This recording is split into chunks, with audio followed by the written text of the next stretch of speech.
আবারও কিছু অশ্রাব্য ভাষার গালি দিয়ে উঠল অমিত। অরুণিকার ইচ্ছে হচ্ছে অমিতের পুরো মুখটা দুই হাতের নখ দিয়ে খামচে ছিন্ন ভিন্ন করে দিতে। সে দাঁতে দাঁত চেপে চুপ করে রইল। কঠিন স্বরে প্রশ্ন করল, মেয়েটার সাথে এমন কেন করলে? ওর কি দোষ ছিল? শিমুল ভাইয়া তো শৈবালের বন্ধু, সেও তোমার সাথে মিলে শৈবালের সাথে এত জঘন্য ঘটনা ঘটিয়েছে। ও তো একটা গবেট, শৈবালকে তো এমনি দেখতে পারতো না। আর সেদিন চান্স পেয়ে অরুমিতা যখন ড্রিঙ্কস করে বেহুশ, ও ভেবেছিল আমি, কিন্তু আসলে ছিল শিমুল। বেচারা ফার্স্ট টাইম তো, তাই বুঝতে পারেনি, তাই ওকে ফাঁসাতে সুবিধা হলো। মজার কথা কি বলতো, অরুমিতা জানতোই না ওই বাচ্চা শিমুলের। অমিত হা হা করে হেসে উঠল। রাগে শিরশির করছে অরুণিকার পুরো দেহ।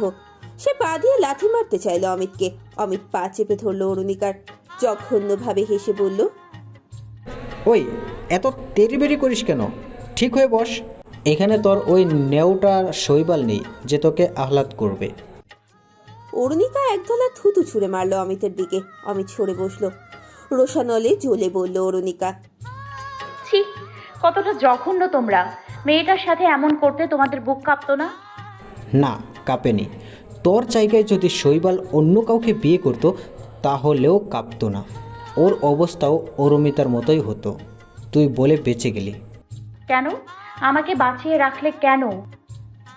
অমিত তার পেছনে রাখা চেয়ার থেকে একটা পেপার নিল।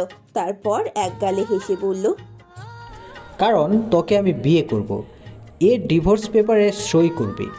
তারপর তোকে নিয়ে আমি এখান থেকে দূরে চলে যাব। অরুণিকা ক্রোধের বর্ষণ ঘটিয়ে বলল, তুমি ভাবলে কি করে আমি তোমাকে বিয়ে করব? ভাবার কিছু তো নেই। তোর বর যেমন তোর পিছনে লোক লাগিয়ে রেখেছে, আমিও ওর পিছনে লোক লাগিয়ে রেখেছি। সেইবার না হয় বেঁচে গেছে, কিন্তু এইবার গাড়ির ব্রেক ফেল হতেই তোর শৈবাল ঠক। অরুণিকা দেয়ালে হেলান দেওয়া শরীর উঠিয়ে সামনে এগোতেই তার দুই কাঁধ ধরে দেয়ালের সাথে চেপে ধরল অমিত। হিংস্রতার সাথে বলল, ওখানেই বস, না হলে কিন্তু বিয়ে ছাড়াই। একবার শৈবালকে আসতে দাও। অমিত মজা করে হাসল, বলল, আসবে কি করে? ও কি জানে নাকি আমি কোথায়? আজই তো শিমুল উড়াল দেবে ইন্ডিয়া, তারপর তুই আর আমি। অরুণিকার চোখ দিয়ে পানি পড়ছে। কাঁদছে না সে, রাগ হচ্ছে তার, ভয়ঙ্কর অসহনীয় রাগ। এত বড় ভুল কি করে করলো সে? আজ তো একটা শয়তানকে চিনতে পারলো না। দুটো জানোয়ার মিলে একটা মেয়েকে কিভাবে ফাঁসালো? অরুণিকার ভাবনা ছুটল তিরিক্ষি মেজাজে। অমিতের দৃষ্টি আর হাত কখন যে অরুণিকার ফর্সা টলটলে পায়ে। সে ছোঁয়া ধীরে ধীরে শাড়ি গলিয়ে ওপরের দিকে উঠল। ভয়ে হিম হয়ে এলো অরুণিকার দেহ। অমিতের বন্ধু মেহেরাজ নতুন 6তলা দালান তুলেছে, যার কাঠামো ঠিকঠাক দাঁড় করানো গেলেও ভেতরের অধিকাংশ কাজ আর্থিক সংকটের দরুন বন্ধ হয়ে রয়েছে। সে চায় আগে ফ্ল্যাট বিক্রি করে তার অগ্রিম টাকা প্রাপ্তি নিয়ে দালানের বাকি কাজ শেষ করবে। অমিত সেই সুযোগটাকেই কাজে লাগায়। বন্ধুকে একজন ক্রেতার কথা বলে চাবি নিয়ে আসে। মেহেরাজ জরুরি কাজের জন্য শহরের বাইরে গিয়েছে। আর অনেক দিনের ভালো সম্পর্ক তার অমিতের সাথে, তাই আর গাইগুই করেনি। অমিত সেই অর্ধ সমাপ্ত দালানের একটা ফ্ল্যাটেই এনে তুলেছে অরুণিকাকে। অরুণিকা দম বন্ধ করে চেয়ে আছে। একটা শয়তানি হাসি দিয়ে অরুণিকার পা থেকে হাত সরায় অমিত। আফসোস মিশ্রিত গলায় বলে, তোর বাপের কেন আমাকে খুনি মনে হয় বলতো? রাসেলের মৃত্যুর জন্য খালু এখনও আমাকে দোষারোপ করে। মাত্র কলেজ ভর্তি হয়েছিলাম আমি, রাসেল নিজেই আমাকে ক্রিকেট খেলতে নিয়ে গিয়েছিল। ওই দলের ব্যাটসম্যান বল মারতেই রাসেলের মাথায় লেগে গেল। এতে আমার কি দোষ বলতো? 3 দিন হাসপাতালে থেকে রাসেল মারা যায়। আর ঠিক সেই দিন থেকে তোর বাপ আমার জীবনটা বিষিয়ে তুলেছে। তার ধারণা আমি ওকে খেলতে না দিয়ে গেলে এমন কিছুই হতো না। তোকে মেলায় নিয়ে গিয়েছিলাম, এর জন্য একবার তোর বাপ আমার গায়ে হাত তুলেছিল। তোদের বাড়িতে থাকতাম বলে কিচ্ছু বলিনি আমি। অমিতের চোখের কটু সিক্ত। অরুণিকা নিশ্চল নিষ্কম্প নিষ্প্রভু চোখে চেয়ে আছে। অমিত চোয়াল শক্ত করে ফেলল। 2 বার নাক টেনে বলল, আমাকে বাড়ি থেকে বের করে দিল। বাবা আমাকে কি পরিমাণ মেরেছে তুই জানিস? জানিস না। কথা বলতো না আমার সাথে। এরপর আমাকে হোস্টেলে পাঠিয়ে দেয়। একা নিঃসঙ্গ আমি কি করে ওসব দিন পার করেছি শুধু আমি জানি। এরপর আবার শৈবাল, তোর বাপ তো আমাকে অর্ধেক শেষ করেই দিয়েছে, বাকিটা শৈবাল। ওর কারণে আমি ইন্টারে ফেল করলাম। শুধু একটা সাবজেক্টের জন্য আমার একটা বছর নষ্ট হলো, আর এই কারণে বাবা আমাকে আর বাড়িতে ঢুকতে দেয়নি। 3 বছর আমার মা কেঁদে কেটে বাবার মন গলিয়েছে। আমার বাপ তো চাষা, তাই মনটাও যেমন রোদের মতো তপ্ত, ঠিক বৃষ্টির মতো শীতল। তোর বাপ আমাকে চাষার ছেলে বলতো, তাই না? অমিতের আগুন ঝরা লোচনে অনিমেষ চেয়ে আছে অরুণিকা। তার কোনো ভাবাবেশ নেই। পৃথিবী বড়ই অদ্ভুত। আমরা সেখানে নিজ স্বার্থের বাইরে কিচ্ছুটি দেখি না। আপনজনের মৃত্যু যেমন আমাদের বজ্র কঠোর করে তোলে, তেমনি তার প্রণয়ে আমাদের কুসুমের মতো কোমল করে তোলে। যা ঘটেছে হাসান আলী আর শৈবালের ক্ষেত্রে। দুটো মানুষ একসাথে কেটে গেছে নিজের অজান্তেই। পৃথিবী আসলে একটা গোলক ধাঁধা। এখানে সবকিছু ঘটার পেছনে একটা সূক্ষ্ম কারণ থাকে। হিসাব বিজ্ঞানে একটি কথা আছে, সব লেনদেনই ঘটনা, কিন্তু সব ঘটনা লেনদেন নয়। অর্থের বিপরীতে ঘটা ঘটনাই শুধু লেনদেনের হিসেবে বিবেচ্য। তেমনি পৃথিবীতে ঘটে যাওয়া সবকিছুর পেছনে আপাত দৃষ্টিতে স্বার্থ না থাকলেও কারণ তো থাকেই। অমিত কি আসলেই দোষী? মৃত্যুর উপরে তো কারো হাত নেই, তবে কারো মৃত্যুর জন্য আমরা কেউ কিভাবে দোষী হতে পারি? আমরা সবাই ভুল করি, কোনো ভুল ইচ্ছে করে, কোনো ভুল অজান্তে, আমরা কোনোটা পরিস্থিতির চাপে। কারো কারোর জন্য সত্য মৃত্যুর সামিল, কারোর জন্য ফুলের মতো পবিত্র স্নিগ্ধ। তবে জীবনটা না বড়ই রোমাঞ্চকর, কখন কি হয় বোঝা মুশকিল। আমরা সবাই আবদ্ধ একটা চক্রে, একটা বৃত্তে, এক জীবন নামক বৃত্তে, যাতে আছে ভালোবাসা, ঘৃণা, বিরহ, মিলন, হিংসা, সহমর্মিতা ইত্যাদি সংমিশ্রণ। এই বৃত্ত কখনো আমাদের জীবনকে শুদ্ধ নিরুপদ্রব্য ভালোবাসার ছায়াতলে আবদ্ধ করে, কখনো বা ঘৃণা কপটতার জাতাকলে পিষে চলে, কখনো কখনো চোখের দর্পণে টাঙিয়ে দেয় কালো পর্দা, কখনো রঙিন কোলে তোলে স্বপ্ন। আমরা কখনোই চাই না আমাদের প্রিয় মানুষকে হারাতে। সব সময় চাই সে আবদ্ধ থাকুক আমার আমাতে, আমাদের ভালোবাসার বৃত্তে। যাকে আবর্ত করে রাখবে আমার আমি, আমি তার পরিধি। যাকে ছুঁয়ে থাকবে আমার হৃদয়, সে থাকবে লাল গোলাপের সুবাসিত কাননে। যা হবে একান্ত আমাদের, আমাদের ভালোবাসার লাল বৃত্ত। অরুণিকা ক্লান্ত স্বরে বলল, আব্বু ভাইয়াকে অনেক বেশি ভালোবাসতো, তাই তার অকাল মৃত্যু সে সহ্য করতে পারেনি। আমরা তোমাকে কখনো ভুল বুঝিনি। অমিত বাঁকা হাসলো, তাচ্ছিল্য চোখে তাকিয়ে বলল, তাতে আমার লাভ কী হলো বল? সব হারিয়েছি আমি। খালাকে আমি অনেকবার বলেছি তোর কথা, কিন্তু সে রাজিই হলো না। তার এক কথা, তোর বাপ তোকে আমার কাছে বিয়ে দেবে না। এমনকি মাকে যখন দেখতে গিয়েছিল তখন আমি ওই দিনগুলো বাড়িতে ঢুকিনি, শুধু তোর বাপের জন্য। অরুমিতার সাথে এমন কেন করলে? যদি শৈবাল দোষ করে থাকে তাহলে তাকে সাজা দিতে। অমিত খলখল করে হেসে উঠল, চোখ সরু করে বলল, কাউকে নিঃস্ব করার জন্য তার সম্পদ সম্মানের চেয়ে তার ভালোবাসা কেড়ে নিলে তাতে প্রশান্তি পাওয়া যায় বেশি। সম্পদ সম্মান তো লোক দেখানো, কিন্তু ভালোবাসা হৃদয় ঘটিত। তার দহন কেউ দেখে না, শুধু পড়ে আর যন্ত্রণা হয়। প্রথমে তোর বাপ, তারপর শৈবাল, দুজনেই আমার জীবনটাকে ঝাড়ছাড়া করে দিল। আর তুই তাকেই বিয়ে করলি, আর কাউকে পেলি না। অরুণিকার পা ঝিমঝিম করছে, উল্টো করে রাখাতে হাতুর ভাঁজ থেকে ব্যথা করছে। সে বিধুর চোখে তাকিয়ে বলল, তাতে অরুমিতার কি দোষ? শৈবালকে ভালোবাসাই ওর দোষ। আমাকে যেতে দাও। তোকে যেতে দেওয়ার জন্য তো আনিনি আমি, বিয়ে করব তোকে আমি। তুই কিন্তু আগের চেয়ে আরও বেশি সুন্দর হয়েছিস। আমি তোকে শৈবালের থেকে বেশি সুখে রাখবো। চল আমার সাথে। তুমি শৈবালের নখেরও যোগ্য নাও। আমি তোমাকে কখনো ক্ষমা করব না। অমিত গা দুলিয়ে হাসলো, বলল, শৈবাল তোকে ভালোবাসে, জানিস ও কি করেছে? দেখ তাহলে। অমিত আরও একটা অডিও রেকর্ডিং শোনালো অরুণিকাকে, যেখানে শৈবাল ডক্টর সাবিনার সাথে কথা বলছে। অরুণিকা হতভম্ব। অমিত বলল, শুনেছিস? নাটক করছিল শৈবাল তোর সাথে। আমি ওকে শুধু মানসিক যন্ত্রণাতে রাখতে চেয়েছি, কিন্তু তোর কারণে ও আবার স্বাভাবিক জীবন শুরু করেছে। ভেবেছিলাম তুই সরে আসবি ওর কাছ থেকে।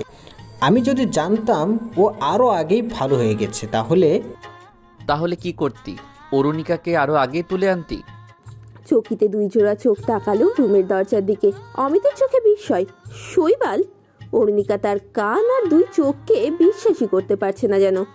শৈবাল হঠাৎ উপস্থিতি আর তাকে অরুর বদলে অরুণিকা বলে সম্বোধন করার কারণ সে খুঁজে পেল না। অমিত থতমত খেয়ে বলল, তুই তুই এখানে? হ্যাঁ, তন্দ্রার সাথে কতদিনের সম্পর্ক তোর? শিট! অমিতের মাথায় আগুন জ্বলে উঠল। তন্দ্রা এই জন্যই তাকে লাগাতার কল করছিল, তবে অমিত বুঝতেই পারেনি। অমিত উঠে দাঁড়ালো, চওড়া গলায় বলল, তুই এখানে কি করে এসেছিস? শৈবাল একটা নিরুত্তেজ শ্বাস ফেলল, তারপর গা ঝাঁকিয়ে হেসে বলল, আজ আমার বিশ্বাস হচ্ছে পৃথিবী গোল আর সত্য হীরার মতো চকচক সে করবেই। ভালোই করেছিস অরুণিকাকে তুলে এনে, না হলে আমি জানতাম কি করে যে তুই আর শিমুল দায়ী অরুমিতার মৃত্যুর জন্য, শালা পারভার্ট। অমিত ক্ষেপে উঠল, তিরিক্ষি স্বরে বলল, তাই নাকি? অ্যাক্সিডেন্ট তো তুই করেছিস, মরল বেচারি অরুমিতা, আফসোস। শৈবাল তেড়ে এসে অমিতকে ধরতে গেলে অমিত শৈবালের চোয়ালে খুশি বসায়। শৈবাল হুমড়ি খেয়ে পড়ে সেখানে থাকা হাতল ভাঙা একটা চেয়ারের ওপর। পরক্ষণেই সেই ভাঙা কাঠের চেয়ার তুলে বাড়ি মারতে থাকে অমিতকে। আকস্মিক ঘটনা সামলাতে না পেরে অমিত মেঝেতে বসে পড়ে।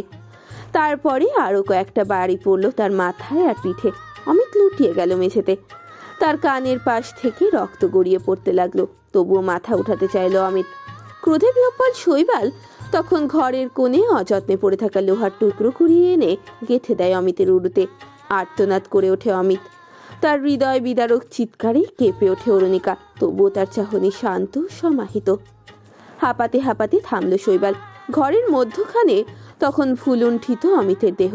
শৈবাল হিংস্র বাঘের মতো হিসহিসাতে থাকে। তারপর অরুণিকার দিকে তাকায়, পলকেই শীতল হয় তার চাহনি।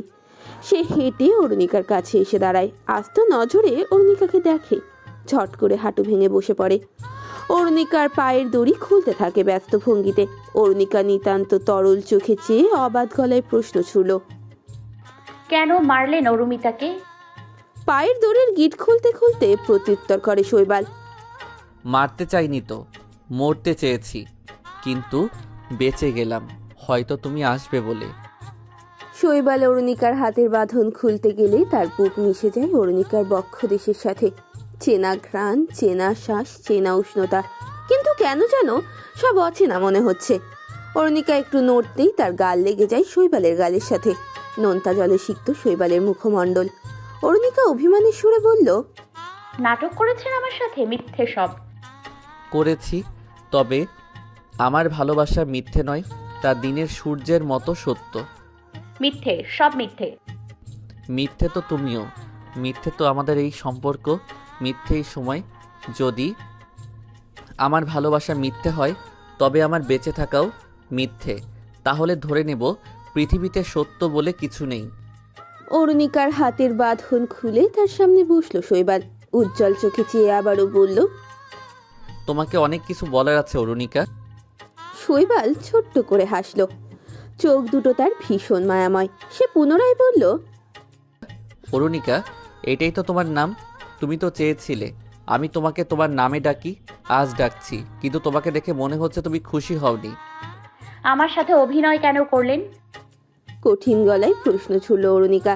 শৈবাল অধর কোণে হেসে বলল, আমি তোমাকে আমার করার জন্য নিজেকে আড়াল করেছি। অবাক হচ্ছ তাই না?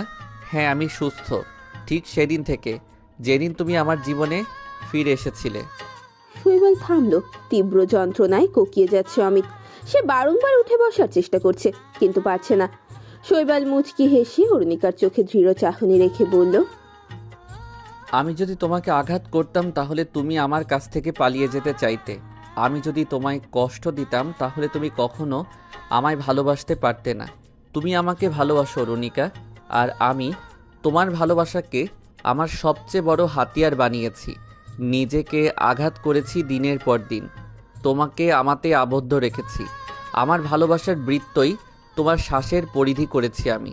আমার কষ্টে তুমি কেঁদেছো আর আমি ভালোবেসেছি, আর এই কান্না একদিন তোমার চোখ থেকে আমার ভালোবাসা হয়ে ঝরেছে। আমাকে ভালোবেসেছো তুমি, আর ভালোবাসো বলেই তুমি আমায় ছেড়ে যাবে না, কারণ প্রিয় মানুষদের আমরা নিজের অজান্তেও কষ্ট দিতে পারি না, আর আমি সেটাই করেছি। অরুণিকা পা গুটিয়ে বসলো, তার দৃষ্টিতে কোনো প্রতিক্রিয়া নেই, নির্বিকার, নীরব, নিষ্কম্প চাহনি। ধীর গলায় সে বলে উঠল, তাহলে অরুমিতাকে কেন কষ্ট দিলেন? সে কি আপনার প্রিয় মানুষ ছিল না?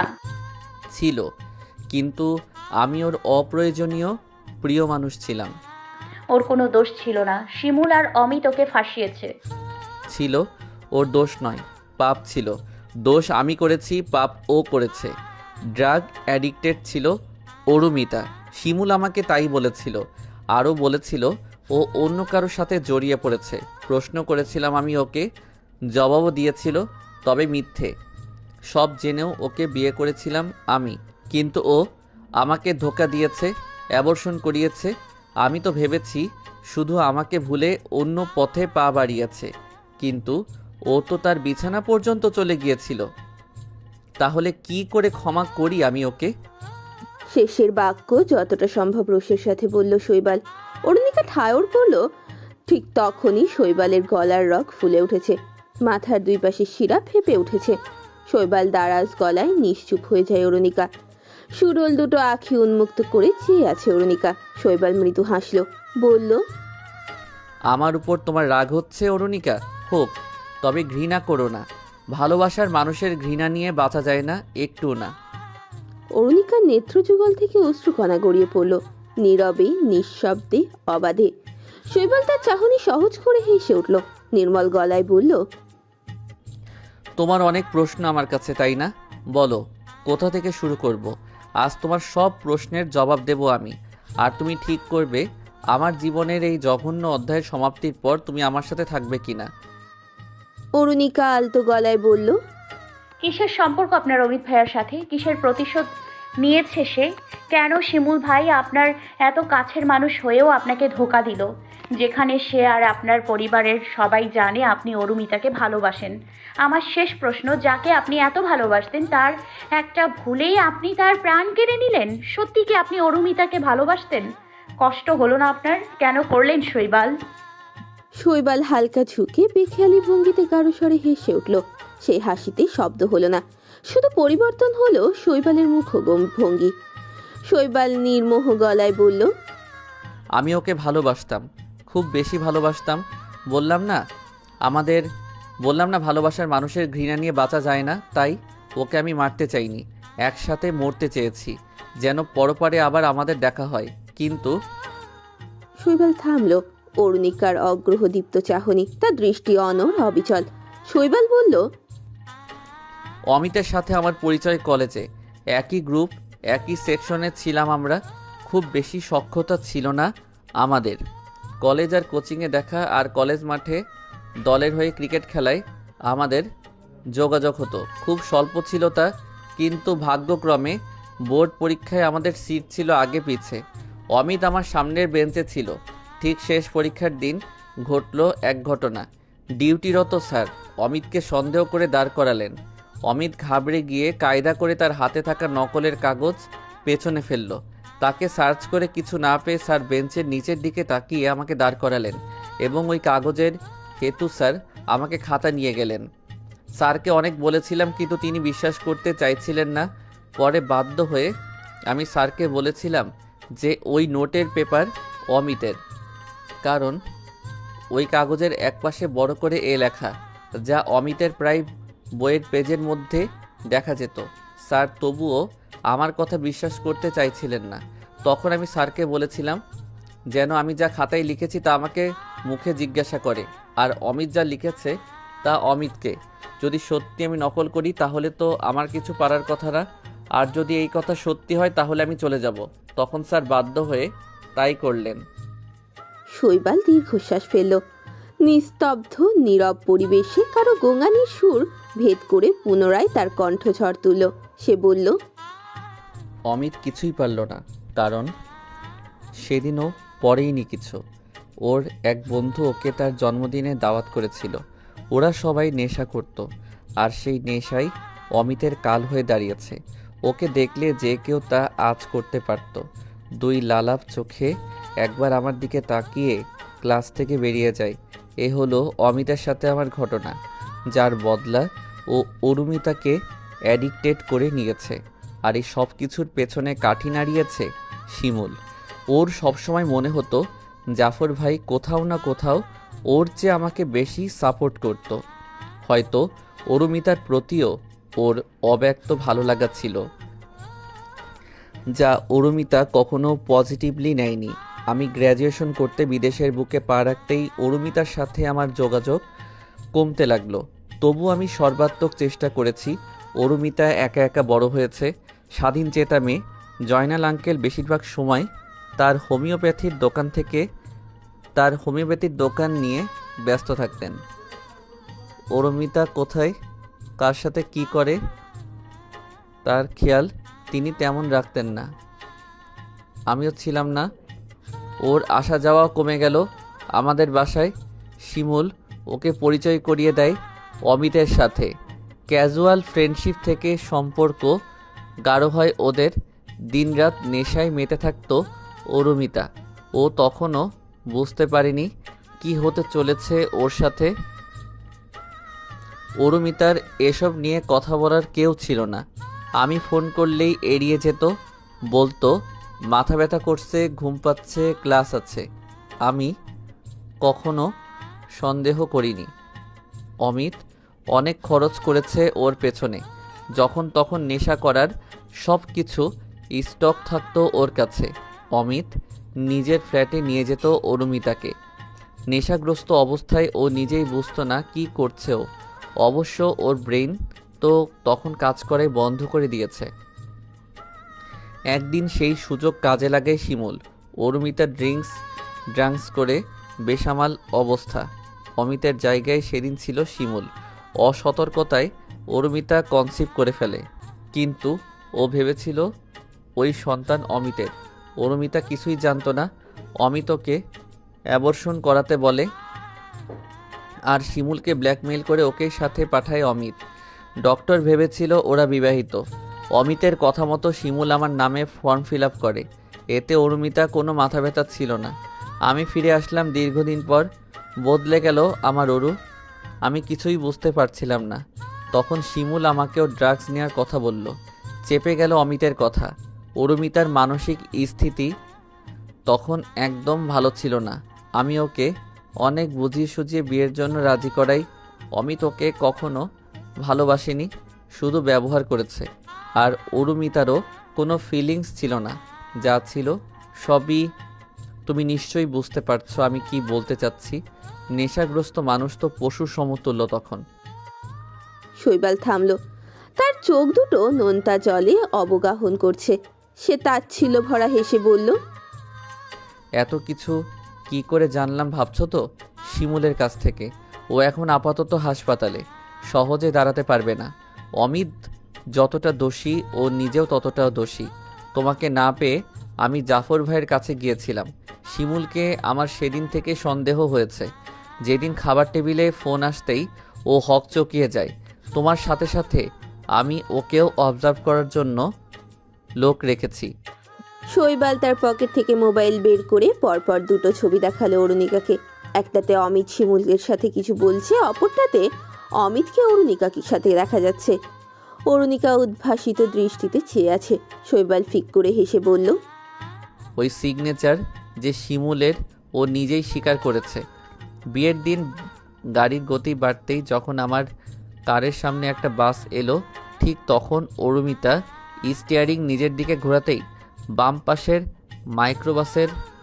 বাসে আমাদের প্রাইভেট কারে ধাক্কা লেগে যায়।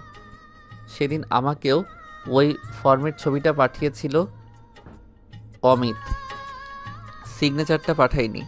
রাগের বশে তখন আর কিছুই ভাবতে পারিনি আমি, কিচ্ছু না। শৈবাল থামল। নত মুখ তার। চোখের কার্নিশের জল গড়িয়ে নাসিকার ডগায় নামলো। টুপ করে নিচে পড়ল তা। অরুণিকা মন্থর গতিতে শ্বাস ফেলছে। হাসান আলী জানতে পেরেছিলেন অমিতের নেশার বিষয়ে।